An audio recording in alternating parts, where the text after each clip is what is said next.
Yesaya 42 ayat 1 sampai dengan 9. Demikian. Lihat, itu hambaku yang kupegang, orang pilihanku yang kepadanya aku berkenan. Aku telah menaruh rohku kepadanya, supaya ia menyatakan hukum kepada bangsa-bangsa. Ia tidak akan berteriak atau menyaringkan suara, atau memperdengarkan suaranya di jalan. Buluh yang patah terkulai tidak akan diputuskannya. Sumbu yang pudar nyalanya tidak akan dipadamkannya. Dengan setia ia akan menyatakan hukum. Ia sendiri tidak akan menjadi pudar dan tidak akan patah terkulai. Sampai ia menegakkan hukum di bumi, pulau-pulau mengharapkan pengajarannya. Beginilah firman Allah Tuhan yang menciptakan langit dan membentangkannya, yang menghamparkan bumi dengan segala yang tumbuh di atasnya, yang memberikan nafas kepada umat manusia yang mendiaminya, dan nyawa kepada mereka yang hidup di atasnya. Aku, Tuhan, telah memanggil engkau dalam kebenaran, telah memegang tanganmu. Aku telah menjaga engkau dan menjadikan engkau perantara perjanjian bagi umat manusia, terang untuk bangsa-bangsa, untuk membuka mata yang buta, untuk mengeluarkan orang hukuman dari penjara, dan orang-orang yang duduk dalam kegelapan dari rumah tahanan. Aku, Tuhan, itulah namaku. Aku tidak memberikan kemuliaanku kepada yang lain, atau kemasyuranku kepada patung. Hal-hal yang dahulu diberitahukan sekarang sudah menjadi kenyataan. Hal-hal yang baru hendak kuberitahukan sebelum hal-hal itu muncul. Aku mengabarkannya kepadamu. Sampai di sana yang berbahagia yang mau mendengarkan firman Allah, memeliharanya tentu dengan melakukannya. Haleluya. Kepemimpinan yang menghamba. Apa yang kita bayangkan tentang pemimpin? Kira-kira apa? Ibu-ibu kalau ditanya, pemimpin itu apa atau siapa sih? Jawaban kita apa? Pemimpin bapak-bapak. Ibu-ibu juga ada yang memimpin. Pemimpin adalah orang ya yang bisa menata, mengatur, memanage dengan baik sehingga orang-orang yang dipimpinnya dapat melakukan tugas-tugasnya dengan baik. Pemimpin tadi sering dikaitkan dengan bapak-bapak, enggak mesti seperti itu. Kalau kita hidup di dunia yang menaruh perhatian atau tempat lebih tinggi pada laki-laki mungkin iya. Tapi pada saat sekarang pemimpin bisa siapa saja. Ya idealnya seperti itu. Orang yang bisa menata, mengatur, menempatkan segala sesuatu dengan baik pada fungsinya sehingga semua berjalan dengan semestinya dengan baik. Kenyataannya pada saat ini, apakah para pemimpin yang kita lihat punya kepandaian seperti itu, punya minat seperti itu, punya kekuatan memimpin yang demikian?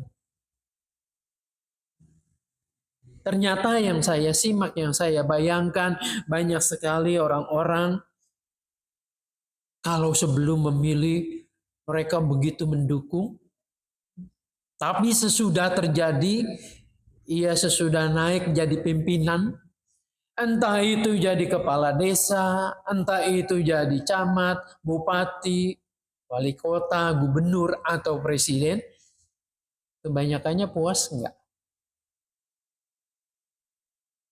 Ibu-ibu yang sekarang hadir, kalau jujur puas enggak sekarang? Kenapa enggak puas? Yang terjadi pada saat ini seringkali beda dengan harapan ketika kita mau menentukan ini kayaknya figur yang baik ya. Nah, menggunakan alat pemilihan ataupun apa yang terjadi di masyarakat, namun setelah menjadi pimpinan, yang terjadi adalah bukan melayani dengan baik masyarakat yang ada di bawah tanggung jawabnya, tetapi memakai kesempatan untuk siapa nih saya pimpinan, saya kepala daerah di sini, saya pejabat di sini. Meskipun tidak semua tentu pejabat yang seperti itu. Saya melihat ada pejabat-pejabat yang betul-betul mau mengangkat derajat rakyatnya yang dipimpinnya itu.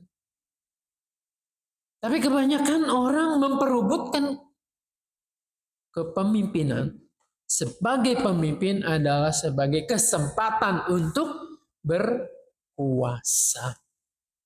Karena kekuasaan itu enak. Nah, ini kan yang dibayangkan semua orang. Bahwa semua orang, sekali lagi, meskipun memang ada saja orang yang tidak seperti itu.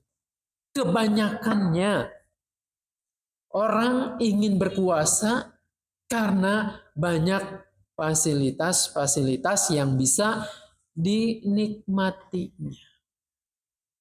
Ada pengawalan, ada sejumlah anggaran yang bisa dia utak-utik. Ada suatu kuasa tanda tangannya saja bisa melakukan sebuah keputusan yang punya implikasi atau dampak yang besar. Maka orang juga akan berpikir, kalau saya jadi pemimpin, terus saya melayani, jadi hamba, buat apa? Buat apa orang melayani? Buat apa jadi hamba, jadi jongos? Kan yang enak adalah orang itu memerintah. Maka disebut pemerintah. Memerintah dan berkuasa, menguasai segala sesuatu. Jujur saja buat kita nih.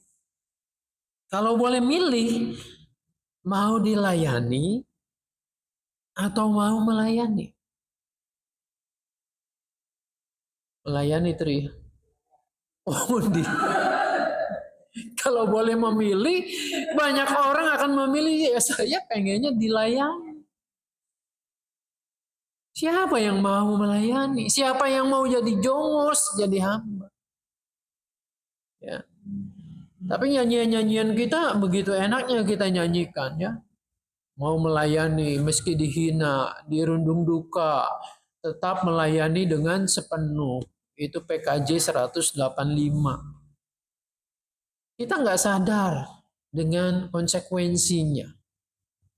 Apa yang harusnya kita lakukan dengan sungguh-sungguh nyanyi seperti itu. Ada sesuatu yang harusnya kita koreksi di dalam diri kita. Ya karena pada dasarnya tadi bahwa manusia itu ingin berkuasa, bahwa manusia itu pada dasarnya ingin dilayani, bahwa manusia itu ingin mengatur segala sesuatunya, ingin segala sesuatunya untuk dirinya sendiri. Tapi dampaknya apa yang terjadi? Ketika semua orang maunya seperti ini. Maunya ngatur, maunya berkuasa, maunya diberi, maunya orang lain itu melayani dia. Yang terjadi dampaknya adalah bukan kedamaian. Yang terjadi adalah bukan kesejahteraan bersama. Tetapi kita bisa lihat pemimpin-pemimpin yang berjiwa seperti ini, yang egois, yang segala sesuatunya maunya untuk dia, mengumpulkan harta untuk dia dan keluarganya, menciptakan kenyamanan untuk dirinya sendiri, sabodo dengan rakyatnya. Yang terjadi apa? Tidak ada kemakmuran. Yang terjadi adalah pemberontakan. Yang terjadi kekacauan. Yang terjadi tidak ada damai sejahtera. Jadi kalau kenyataannya seperti ini, berarti kepemimpinan gaya yang seperti ini, yang otoriter, yang mau menang sendiri, yang egois ini bukan yang ideal, bukan yang terbaik. Harusnya ada yang terbaik untuk mengendalikan nafsu serakahnya manusia. Nah, yang kita bahas ini adalah kepemimpinan yang menghamba itu. Sekali lagi, untuk menjadi hamba tidak semua orang bersedia. Tidak semua orang mau untuk melayani satu dengan yang lain. Namun firman Tuhan menyatakan demikian. Ini dimulai dari inisiatif Allah sendiri. Untuk menciptakan kedamaian, untuk menciptakan damai sejahtera di bumi ini, maka harus dimulai dengan pemimpin yang melayani itu. Lihat itu, hambaku yang kupegang, orang pilihanku yang kepadanya aku berkenan. Orang pilihanku yang kepadanya aku berkenan. Minggu yang lalu kita membaca Injil dalam peristiwa apa? Baptisan Tuhan Yesus. Minggu pembaptisan Tuhan, minggu kemarin. Kita mendengar bagian ini. Inilah anakku, kepadanyalah aku berkenan. Nah, rupanya ini orang pilihan yang kepadanya aku berkenan, dan digenapi, dinyatakan di Sungai Yordan ketika Yohanes membaptis orang itu. Siapa orang itu? Yesus sendiri. Nah, kepemimpinan ini dimulai oleh Yesus sendiri yang mau menghamba. Bahkan mau ikut antrian di dalam orang-orang berdosa yang mau bertobat di situ. Yesus bisa melakukan segala sesuatu. Yesus bisa mewujudkan keinginan Yohanes. Udahlah, kalau orang yang tidak mau bertobat seperti orang Farisi, ahli Taurat, ditebas aja, dibinasakan. Kan Yohanes mengatakan, hai kamu keturunan ular beludak. Nah, itu udah jelas. Tapi Yesus tidak melakukan itu. Dia memulainya dengan bersedia untuk melayani. Jadi melayani itu dalam arti kata yang sesungguhnya. Bukan pura-pura, bukan punya di sini gambaran harapan nanti kalau aku mulai melayani ada orang banyak melihat, apalagi zaman sekarang mendokumentasikan di film, di videoin, dipiralkan. Oh, ini orang yang pantas nih buat melayani masyarakat. Bersedia masuk ke sungai, bersihin sampah-sampah, masuk gorong-gorong misalnya ya. Dari situ orang melihat hebat bener nih orang mau melayani. Yesus bukan begitu. Supaya dikenal citranya sama orang lain, ini adalah orang yang betul-betul menghamba dan mau melayani. Tapi suara yang menyatakan dia berkenan bukan suara orang yang melihat, tetapi suara Tuhan sendiri. Hambaku yang kepadanya aku berkenan. Nah, apa yang terjadi ketika Tuhan berkenan? Di situ dikatakan, ayat selanjutnya ini, Aku telah menaruh rohku kepadanya. Roh Allah ketika Tuhan Yesus dibaptis itu turun dalam bentuk burung merpati. Ini pernyataan roh Allah ada padanya. Jadi sekalipun nantinya dia menjadi hamba yang menderita di dalam ketaatannya,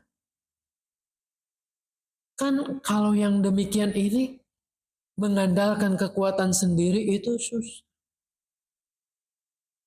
Mungkin tidak mungkin orang bisa melakukan tugas itu. Tidak mungkin orang bisa melakukan tugas melayani setulus-tulusnya, bahkan mengorbankan nyawanya tanpa pertolongan dari Tuhan. Jadi Roh Kudus itu turun menyertai, menguatkan hambaku yang kepadanya aku berkenan. Yesus ketika dibaptis jelas turun Roh Kudus menyertai dalam setiap pelayanannya, dalam setiap pergumulannya, penderitaannya, kesusahannya. Maka ia dikatakan ia tidak akan berteriak atau menyeringkan suara atau memperdengarkan suaranya di jalan. Dia tidak hanya ngomong doang. Berteriak itu menyuarakan keadilan, perdamaian, tidak, tetapi ia menjalaninya.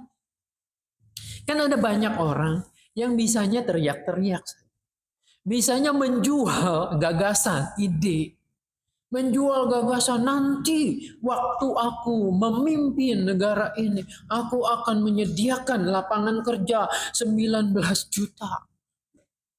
Aku akan memberikan kesempatan yang luas bagi anak-anak muda untuk berkarya. Aku akan menjadikan negeri ini makmur. Berteriak. Tapi nyatanya apa yang terjadi kita bisa lihat dan kita bisa kritisi bersama. Apakah ini terjadi atau tidak? Hambaku yang setia, kata firman Tuhan ini, akan melakukannya. Dia lebih senang untuk mengerjakannya ketimbang menjual gagasan-gagasan, tapi susah untuk diwujudkan. Apa yang diceritakan dalam ayat ini? Ya, ia akan membuka mata yang buta, ia akan mengeluarkan orang dari hukuman penjara, ia akan membebaskan penderitaan umatnya. Dan kita lihat perjalanan hambaku ini yang setia itu, Yesus itu, ia akan mengerjakannya, memulihkan kelemahan manusia, memulihkan sakit penyakit. Dia akan mengusir kuasa-kuasa kegelapan, bahkan mempertaruhkan nyawanya untuk menebus manusia. Dia tidak hanya pandai bicara tetapi melakukan kehendak Bapa. Inilah kepemimpinan yang melayani, yang dimulai oleh Allah sendiri di dalam Yesus Kristus. Maka kita yang menjadi pengikut-pengikutnya, orang-orang Kristen ini, ya harusnya meniru kepemimpinan gaya ini. Sebab yang seperti ini akan mendamaikan pertama-tama Allah dengan manusia yang berdosa itu. Mempunyai kesempatan untuk dipulihkan. Ada jalan pendamaian. Lalu kemudian yang terjadi adalah manusia kembali kepada citranya sebagai gambar Allah itu. Yang harusnya punya perilaku yang baik.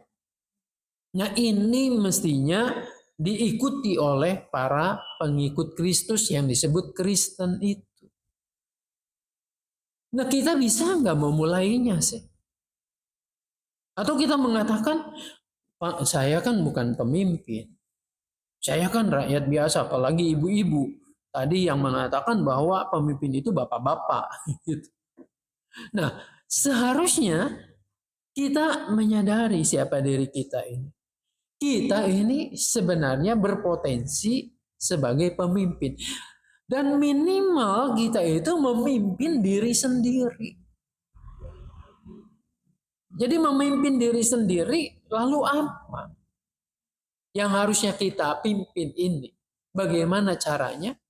Caranya berkaca kepada hamba yang berkenan itu, kepada Yesus, bahwa kita melepaskan keakuan kita, egoisme kita. Karena di mana ada keegoisan, keakuan itu yang lebih besar, pasti di rumah itu nggak akan damai sejahtera. Coba deh dites deh. Kita tiap hari ya nuntut aja. Nuntut sama cucu kita, anak kita. Kamu harus belajar, ini untuk masa depanmu. Kamu harus bangun pagi, bereskan tempat tidur. Kamu harus begini begitu. Terus menerus. Iya. Malah yang terjadi adalah bukan anak itu berubah dengan baik, ya. Tapi akan mengatakan ini si oma, si mama ini tukang ngatur, cerewet. Mau nggak kita dikenal sebagai oma yang cerewet, mama yang suka bawel atau apa? Kan rasanya enggak. Terus apa yang harus kita lakukan? Nah, berkaca kepada apa yang dilakukan Tuhan Yesus, yaitu kepemimpinan itu hidup mengerjakan, dilakoni, dikerjakan.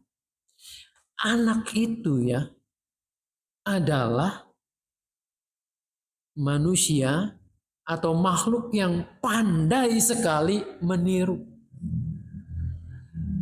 Saya punya cucu. Dia mungkin mau belajar bicara AA begitu ya. Belajar merespon. Setiap yang kita respon, pasti dia akan mencoba untuk ikut. Mengikuti. Itu dari kecil terus remaja sampai nanti. Nah, apa yang kita tanam sebetulnya? Perilaku kelakuan anak kita, cucu kita, itu sebenarnya cerminan bagaimana sikap kita terhadap dia. Apa yang kita lakukan. Banyak orang mau mengatur entah anaknya, entah cucunya, entah suaminya, entah istrinya, ya. Tetapi dia sendiri enggan untuk melakukannya, memulainya. Maka yang terjadi adalah percekcokan. Yang terjadi adalah debat dan akhirnya berantem dan akhirnya rumah itu tidak menyenangkan, kehilangan damai sejahteranya. Bicara kepemimpinan yang menghamba itu dimulai dari diri kita, diri saya. Meskipun saya seorang laki-laki, saya seorang kepala keluarga, menurut mungkin tradisi kita, tatanan yang ada, apalagi ditulis di dalam kartu penduduk itu, kartu keluarga, kepala keluarga. Tapi bukan berarti semau-maunya bahwa saya mengatur istri saya mengatur anak saya mengatur semua-muanya. Ini untuk aku pertama-tama. Ya enggak begitu kan. Tapi bagaimana dalam keadaan yang nyata sehari-hari? Apa yang bisa saya lakukan? Ya saya lakukan. Saya melakukan sesuatu pekerjaan yang orang lain mungkin mengatakan, oh itu mah urusan perempuan. Di dapur, ngepel, nyuci, dan seterusnya. Tapi saya mengatakan, oh tidak. Ini adalah kesempatan di mana saya bisa melakukan. Tapi terpaksa enggak? Banyak orang mungkin yang mengatakan terpaksa, karena istri saya lagi sakit, istri saya lagi hamil, istri saya begini begitu. Tapi cobalah latih. Ketika itu timbul dari niat hati, maka kita mengerjakannya tidak dengan ngomel-ngomel. Saya punya prinsip kita mengerjakan segala sesuatu, beres-beres rumah dan mungkin juga kebun dan lain sebagainya. Saya manfaatkan itu untuk apa? Wah, keluar keringet nih. Rasanya sehat daripada diem scroll HP lalu mager dan menikmati cemilan yang rasanya itu bukan menyehatkan. Buat saya sendiri ada sesuatu yang saya dapat ketimbang tadi melakukan itu. Coba orang-orang yang demennya begitu ya, dilayani, mager, menikmati semuanya sambil berbaring, sambil kondisi tubuhnya tidak sehat. Itu mencerminkan juga jiwanya yang tidak sehat, yang mau hanya untuk menikmati hal-hal yang seperti itu. Coba lakukan dengan nyanyi-nyanyi gembira. Kalau kerjanya ikhlas cepat selesai. Ya. Enak, Pak. Kerjanya ikhlas cepat selesai, betul. Coba kerjanya sambil menyanyi, sambil diiringi dengan pujian. Tuhan betapa baiknya Engkau. Jangan di gereja saja kita nyanyi seperti itu. Lakukan seperti itu. Saya percaya seisi rumah itu pasti akan terpengaruh dengan kebaikan kita. Nah, kalau kita mengerjakan segala sesuatu, oh iya, kepemimpinan yang menghamba, saya akan melakukan segala sesuatu tapi sambil ngedumel. Ini piring banyak banget, ini cucian banyak banget. Itu percayalah bahwa ketika kita mengerjakannya cepat capek. Dan tidak hanya cepat capek, akan menular ke yang lain. Ini capek hati jadi cepat capek, dan orang yang melihatnya akan berkomentar, ini si mama bete amat sih, kenapa itu ya, daripada bete begini pergi. Jadi tidak ada damai sejahtera. Nah, ingin memulai segala sesuatu, mulailah dari diri kita. Jangan meletakkan kepemimpinan yang menghamba ini buat orang lain dulu. Pak, kamu kan pemimpin di sini, kamu ikutin dong. Di gereja kan diajarin kepemimpinan yang menghamba, kamu dulu jadi hamba. Ya kan nggak begitu. Tetapi dari masing-masing kita. Percayalah ketika kita melakukannya ada perubahan. Kendalikan hati kita. Belajar sama Tuhan Yesus. Yang walaupun dia Tuhan, kalau dia mau sombong, mau sok kuasa, mau menang sendiri, mau egois, ya wajar kan? Dia penguasanya segala sesuatu. Dia berhak melakukannya, tapi dia memberikan contoh itu. Maka yang harusnya terjadi, kita nih mau melakukannya. Ingat ya, lakukan, tapi jangan ngomel. Mulai dari hati yang bersuka cita. Tanamkan di sini, Tuhanku sendiri luar biasa. Jadi hamba. Aku sih belum apa-apa, melakukan ini dan itu. Capek, oke. Ini adalah obat kolesterol. Buang-buang kolesterol yang ada. Nah, bayangkan ya ibu-ibu. Katanya, kenapa kalau kita perhatikan, orang yang pekerjaannya karena tidak ada pilihan harus cuci gosok. Cuci dulu ya, bukan ada mesin cuci tapi pakai tangan. Gilesan begitu, mengolah tangannya.